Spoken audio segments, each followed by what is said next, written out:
What's up, guys? So figured we'd do kind of a go around about the 65 and where it's at now and what all I've got done with it. Kind of show you guys what all I've done and where I've got, and we've even took it to a couple car shows, got a lot of looks, and we'll just see what you guys think. So there she is, front to back.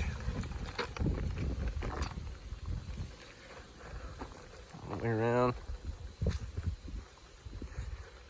Everything is the original 65 body. It's got the original custom cab. It's one of the very few that I've seen with the original custom cab, dash pad and all that stuff. I'm missing some of the chrome stripping. I got to get that figured out.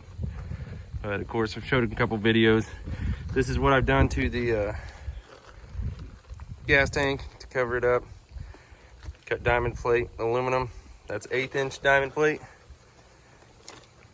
And believe it or not, I cut that with a skill saw, put the blade on the right way, not backwards like everybody says. And of course, that's how I done my gas can. Stuck it in there, and then that's how I put my gas in there. Showed that in a couple videos. But this is how I did the inside. Finally got a stereo put in there.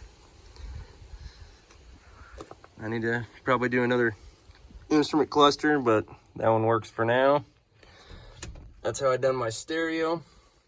Still need to install my original stereo. I haven't got that done yet. I did put a couple extra speakers in here because it's kind of loud in this thing. But yeah, definitely got the ones in the doors. I even put a 600 watt fusion amp in. You can see it back there. 2 10-inch Sony Explodes. It sounds pretty good, but not a lot of room. And also, if you remember, that's where I stuck the fuel mod. Ran my wiring at the back and my fuel safety switch.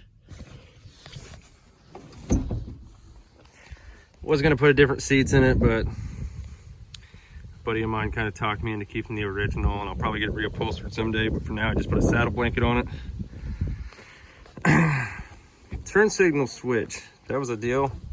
So all that wiring up in the old turn signal switch was just a nasty mess. I got this off of Amazon, I think it was like right around 16, 17 bucks. Pretty cheap, super easy. Instructions on the box, helps a lot. The only thing that you have to worry about really is down here on your brake pedal. I believe it's off of that little white box.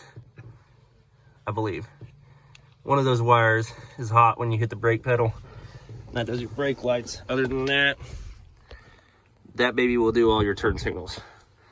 And then of course you have to have your regular lights hooked up for your headlights and stuff like that. But yeah, that's the original dash pad I was talking about. It's a little faded, not too bad, but I mean, it's old.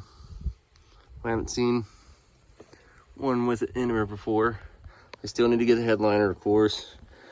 I had my wife actually redo these for me. Sun visors, which is pretty cool.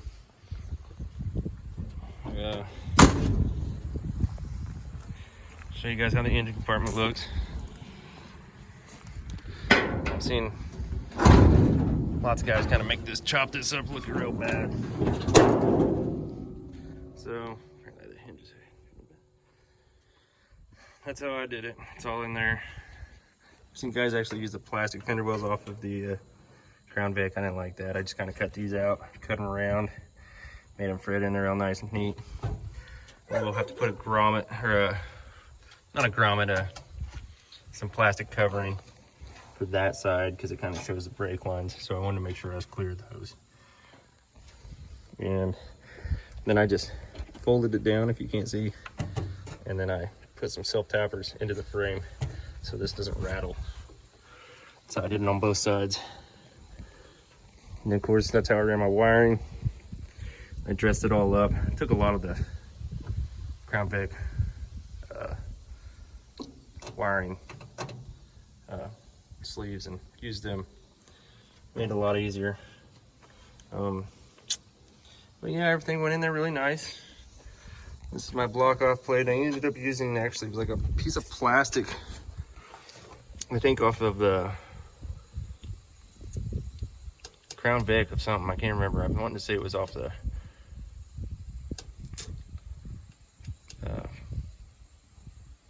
I don't even remember. I want to say it was off the floorboard or something.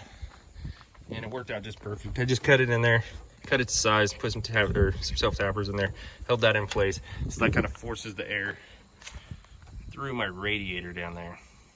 Keeps her a little bit cooler. They're throwing air and dirt and bugs and everything all over the engine. So, anyways, she runs great, starts great, and I'm really excited about it. It's got the Crown Vic. That's a police interceptor on it.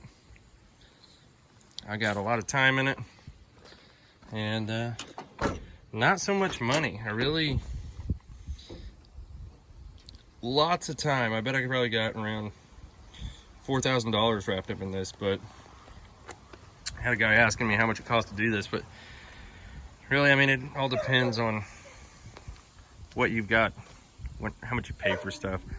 You know, I got a Crown Vic that didn't run from a guy, and I had to make it run. But of course, I mean, you might get one cheap, you might not get one cheap. It might not be as easy to fix as mine. Mine was just needed all new fuel injectors. But it's only got 127,000 miles on it. Starts up, runs flawless. Just runs great. It's not quite the sound that I want. It does have true dual exhaust, but it's not bad, don't get me wrong, but I think I got a 2 in 2 out on a Flowmaster in my shop. I think I'm gonna try to put it in on there, see how it sounds. But there she is, guys. I just figured y'all wanted to see after it got done. Well, it's not completely done. There's a few things here and there, but for the Crown Vic mounting part, it's all done. I mean, I had a lot of questions on that stuff, and I just thought maybe you guys wanted some of the answers, so that's why I started posting videos. I hope I helped you out a lot. I mean, like on this back here, I just took literally square tubing right on the edge right here, and I welded it. And then I did that on both sides. And then of course, I made a little frame, made it all the way around. And then I ran self-tapping screws in there. And the reason I did that is because in the event that I ever need to get to that gas tank or any of that stuff, I can just unscrew that, take that off, and I'm right there. So I was thinking about, you know, putting solid metal tread plate on there and redoing it like the rest of the bed was and welding it in, but I kind of wanted to make it removable, so, and a little lighter, so I used aluminum tread plate. It looks pretty good. I think it'll work out all right. And of course, it says Boogie on the back because built this one for my oldest. That's what we call her. All right, guys, thanks for watching. Into this episode, I'll give you guys some sneak peeks at some future builds that I got going on. Got a 61 unibody.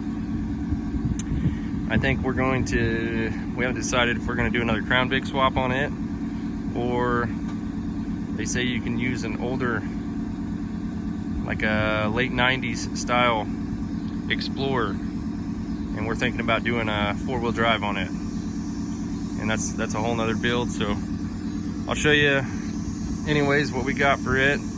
It's pretty rough, but we're going to dig it out of the weeds and make it work. Also, we got another build coming up. Probably the next build I'm going to be doing is I'm taking an old 4-wheeler, and I'm going to take it and I'm going to turn it into a side-by-side for my kids so they can have something to cruise around on. So, all right, guys, thanks for watching. Please subscribe.